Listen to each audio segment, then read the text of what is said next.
And from UConn, 6'8" forward, number 8, Rudy Gay. The great Rudini. Today is a very special day. We are recording another rendition of Once a King, Always a King. And we had to do, it was only fitting to do today's episode on Rudy Gay, who announced his retirement today from an 18-year career. Rudy Gay. Rudy Gay, the first Kings star player in our lifetime that we traded for. Before I get into his accolades, I remember when the Rudy Gay trade happened and the city was like, we finally found our savior. Right. A relevant He name. was really like, we thought he was going to turn our entire franchise around. Like we were putting so much pressure on this man to take us, to just get us out of that dumpster fire. Right. We traded John Salmons, Chuck Hayes, and we got Rudy Gay, Quincy AC, another fan favorite. Yeah, we got... And a personal favorite, Aaron Gray, one of the best big men in Kings history. We traded away Patrick Patterson, John Salmons, Chuck Hayes, and Gravis Vasquez. Wow. Yeah. What a haul. No picks, though. Well, let's just dive in. So he went to college at UConn, of course. Yep. He played there for 2 seasons. He averaged just under 14 points.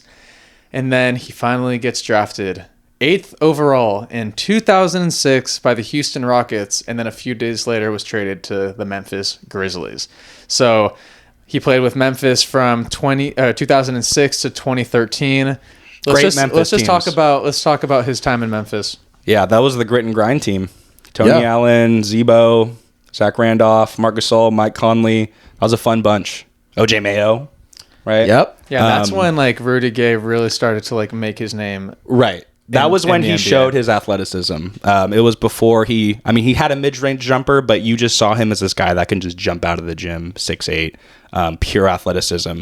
And he made a name for himself in Memphis. There was more of a team-oriented kind of style of play that they played, very hard-nosed, especially on defense, but he stood out with his athleticism and just ability to excite people, watching him. That team had like decent success down the road. I believe it was, what was the year? Yeah, 2012, 2013, that roster made it to the Western Conference Finals against the Spurs. We all know what happened. They got swept by the Spurs in that... one of the best Spurs teams of all time. Yeah. Oh, so 2013 they Spurs team. didn't really stand a chance, but the fact that they did make it to the Western Conference Finals, and obviously Rudy Gay was a huge part of that team, is something to celebrate for him as well. But I think what started it was 2 years ago in 2011, they upset the Spurs because they were the 8th seed that year. They upset the Spurs, and then obviously they lose in the second round. But you could tell that team, I think they played OKC, and that's who they lost to. Yeah, it was OKC. But yeah, that time though, you could tell that this team had it was a very exciting team. It's almost like our team now, but this team was a very, very fun, exciting team. Gritty, grindy defense. And then you had a guy named Rudy Gay that was just basically like their bucket getter at that time. For sure. High flyer, bucket getter, highlight player. Do you happen to know his wingspan off the top of your head? Because when that guy throws it back for a dunk, dude, it literally looks like Michael Jordan's Space Jam every time he brings it back. It's pretty insane. It's incredible. So after his time in Memphis, he gets traded to the Toronto Raptors. He was not there for long. The following season, the Toronto Raptors decide to trade him to the Sacramento Kings. In that trade, I'll repeat it again. It's crazy he played with DeMar DeRozan. I know. On that Raptors team. I know. It's honestly pretty crazy. That team, like... They could have made some noise, but... Yeah, Rudy always voiced that he liked his time there, and he wished it was a little bit longer. Like, he really had a good relationship with DeMar, had a good relationship with Lowry. So, yeah, I'm really curious to see what, if anything, Rudy said to DeMar about Sacramento. Obviously, his time in Sacramento was a little bit different, different era. Way different. But he's probably given them some words of encouragement, because from what I remember, they were really close in Toronto. Yeah. And he really liked playing there, even though it was short. And the Six probably loved Rudy for the short time being. Yeah. So... Yeah, Toronto. I'll just reiterate that trade because it was a massive trade. It was Rudy Gay, Quincy AC, and Aaron Gray for Patrick Patterson, John Salmons, Chuck Hayes, and Gravis Vasquez. So it was a massive trade at the time. And the new starting five for the Sacramento Kings was Isaiah Thomas, Ben McLemore, Rudy Gay, Jason Thompson, and DeMarcus Cousins. thinking about like hearing those names now, that sounds like a pretty solid starting five. It's pretty solid. It sounds like solid. on paper. That is a very good starting five. And then you realize Jimmer Fredette was our sixth man. And then it's like, all right, maybe that team's not going to win too much. And it's gone. But a very good starting five. It obviously was before IT really blew up. But yeah, that's not a bad starting five. Not a bad they were fun starting to watch, five. nonetheless. Win or lose, they were fun to watch. So speaking of win or lose, that year they went 28-54. So, bottom of the Western Conference. But Rudy Gay averaged 20.1 points per game that season. Mm-hmm. So, yeah, let's just talk about, like, our expectations for when he first got there, like, what we were, like, hoping to see out of him. And, yeah, let's just go from there. Yeah, I remember his debut on the Suns. I mean, being an NBA fan at the time, you just knew he was, like you were saying, an athletic scorer, someone who can get a bucket. But I feel like I didn't really appreciate his ISO game until he got to SAC, until we saw him his first game in Phoenix giving PJ Tucker absolute buckets. Like, literally in the post. And he wasn't the quickest player, but he was able to get to his spots. He was so long and athletic that he didn't need too many steps to get to the rim. But that's what stood out right away, was just how easy it was for him to score. And we didn't have anyone like that before. I mean, John Salmons wasn't doing anything Rudy Gay was doing from the first game on. So that's definitely something that stood out. That debut in Phoenix is a game that I'll probably never forget. Just the way he was able to score on a good defender too. PJ Tucker in his prime, he was giving him absolute buckets. Yeah, I mean, that season, one of my favorite highlights from that specific season, that first year, was the 41-point game against New Orleans. And he just came out and just was insanely aggressive, just got to his spots, just was super hot. I just remember, like, when he hit that last three going into the third quarter, the announcer was like, oh my goodness, Rudy Gay. Rudy Gay is on fire. And that's how I viewed Rudy Gay. When he was on it, he was on it. Like, Right. Sometimes when I say, like, it's that type of thing where you're in that zone, Rudy Gay was basically in that zone. And he was our leading scorer too before DeMarcus really took over that following year. But it was so nice to see just like a wing scorer. And oh my gosh, if he fit on today's team, oh my goodness, we would be really good. Jerry Reynolds giving him one of the best all-time Kings nicknames too, with the great Rudini. Yeah. The great That's Rudini. gotta be top 3 Kings nicknames. That's actually a great real idea that we should do. Yeah. Thank you, Tony, for that. So, moving on to the following years. So, the coach at the time during the Rudy Gay trade was Mike Malone. So, Mike Malone coached that 2013 to 2015. Mm-hmm. And then George Karl arrived. Oh, no. So, I have to bring it up because how could you not with Rudy, when we're talking about Rudy Gay? Rudy Gay, when George Karl got, it's just funny now, but when George Karl joined the coaching staff, Rudy Gay welcomed him with open arms by saying, "Welcome to basketball hell." Yeah. Talk about that. It made huge headlines. I remember Bleacher Report was going crazy with that headline back in the day. What do you remember from hearing that back? I mean, how long ago was that now? It hurt, but you just knew he wasn't. He was not wrong. I mean, it's just like our organization isn't even as close to where it was now. But yeah, that was an interesting era, the George Karl era. But little did he know Luke Walton was going to be shortly after. So if you think this is hell, just wait. Just wait till Luke Walton sits on our coach's bench. Waiting in the wings. But oh my God, that year it was Rajon Rondo, Marco Bellinelli, and then Boogie, and then Rudy Gay. And as much as it was basketball hell, George Karl made that team fun to watch. It was a fun team. Willie Cauley-Stein's rookie year, Rajon Rondo first year, him and Rudy have a great relationship. So when he made that basketball hell comment, it was mostly towards our organization as a stability point. But as much as we talk crap about George Karl, he made that 2015 year really fun. We were the 10th seed that year, and Our that would have been... We won, I believe, 33 games? 34 games. 33, top 10 in pace. Yeah. In our offense. I mean, in today's NBA, that would have been the play-in for us, and that would have been just seeing DeMarcus in a play-in environment. But obviously, it's changed now. But yeah, I mean, just that opportunity. That Kings team was a fun disaster to watch on multiple nights, because it was just like you could never know with that team. You never know what was going to happen. I mean, obviously with the addition of Rajon Rondo, that guy's ability to pass, you thought that was going to be a perfect fit for DeMarcus and Rudy. Right. I mean, they did win more games than the past with over 30, which was great, but yeah, still missing the playoffs, still not cracking the drought then. I mean, as a Kings fan back then, having Rajon Rondo, Rudy Gay, and DeMarcus Cousins as your big three. Those were our earliest years that we were excited. Yeah, we I actually have a big three. Aaron Aflalo, that was my first time really digesting with the Kings. That was like my first time because we were all college freshmen at the time, and I just remember one of the bigger games that I remember was the Rondo 20 assist game against Charlotte, and when Rudy Gay, he actually caught Rondo's 20th assist in that game tire. So it was like, whoa, that was such a cool highlight where he just caught it. Obviously, he had the poster dunk against Houston against Patrick Beverley. Yeah. Drake was at that game, and there's like a viral clip where he dunks in, then you pan to Adam Silver and Drake in Arca Arena, and they're just losing their minds. What's the facial expression he did? Show the camera. I don't know if it's accurate, but if it is, Cristo, if you are editing this later, show me a side by side of it so that way we can see it. Put it right here. I'll do that.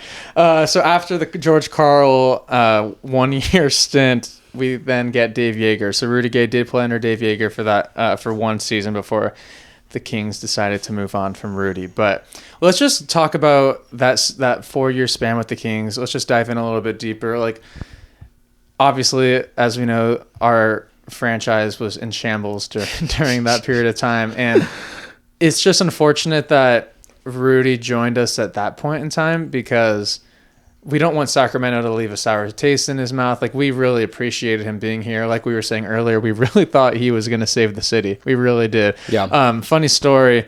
This was last season. I was at a freestyle clothing exchange, which is where I get some of my vintage King stuff, and I found a Rudy Gay jersey. Wow. So I pull it out. It's a number 8.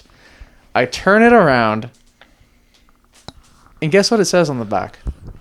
There's a hashtag, and it says, "Save us, Rudy." Wow. Oh, wow. So that's a gem. It's a gem. It was hilarious.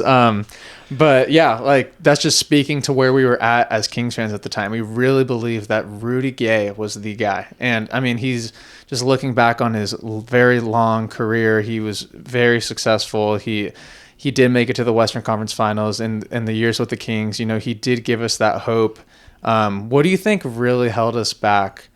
Or what do you think held Rudy back from like really thriving here? Instability. I think instability, not having a culture, our depth. We didn't have the best bench ever. Defense was an issue too. Defense, right? Rudy's not ever been known to be a defensive player. So I think that's when you need to surround him with defensive-minded guys, not Jimmer Fredette. Marcus Thornton, too, not really a key defender. No. But he played hard for us every single night, no matter if it was a win, no matter if it was a loss. He played hard for us, and he, as a Kings fan, that's really all you can ask for is, especially on a team that's losing, it's hard as a good player, and he'd be, a good player on a lot of good teams, right? He came in and played hard for us every single night. And that's something we'll always remember Rudy for. That's all you could ask for. Yeah. So let's talk about some stats in Sacramento. So like RT said, his career high was 41 points. He had 16 30-point games for us. Wow. 18 double-doubles in 223 games. And he logged 4,305 points in those 226 games. He was very durable, 223 too. games. Very durable. So he didn't miss many games. I believe it was his last season with us where he only played, I believe it was around the 30 game mark. But yeah, in the years prior, he was out there. I mean, the possibility, that's the one thing that I always think about is, yeah, like with Rondo, DeMarcus, and Rudy, I would have loved to see something a little bit more special come out of that. But yeah, if we had Monty building that team, it would be a way different conversation. There would have been some good draft picks in there, a Keegan Murray type player, them vets. I think the team would have been built a lot better. But those three players brought a lot of excitement to Sleep Train Arena. Exactly. Yeah. So other memorable moments from him. Like RT was saying, the game winner in Utah. that was an incredible moment. So he had that huge game winner, and it was actually over Trey Lyles was the defender. Wow. Which is just a full circle moment. Another full circle moment because Trey Lyles was with Utah at the time. Now he's in Sacramento, and then Rudy Gay ended his career in Utah as well. So yeah, full circle moment with that story. So that's pretty cool. And then one of my personal favorite moments is that poster dunk over Patrick Beverley. Yes. My God, I could watch that over and over again.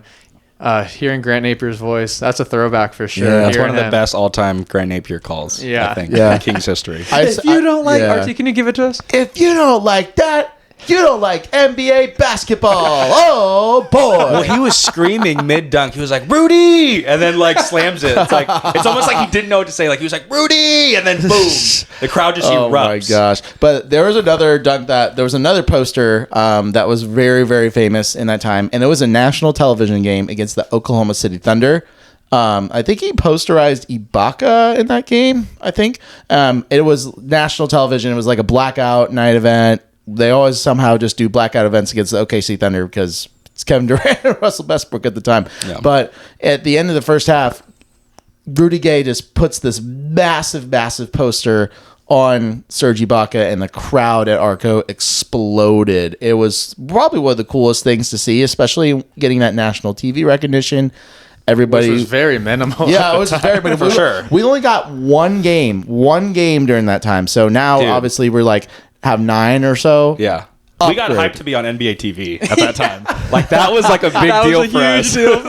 That was also I'm pretty sure the dunk against the Rockets was on NBA TV. That was on NBA TV too. That's probably why it got so much attention.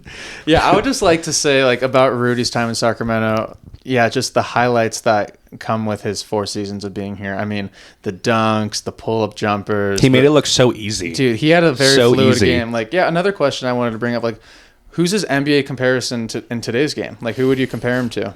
I was saying this earlier. Pick your Kings comparison and then, like, overall NBA comparison. So, watching highlights of him, he has the body type of a Keegan Murray, but he plays like DeMar DeRozan. His mid-range game, and I'm not just saying that because I'm a Kings homer, like, his mid-range game looks like DeMar DeRozan, but he has the length of a Keegan Murray. Yeah.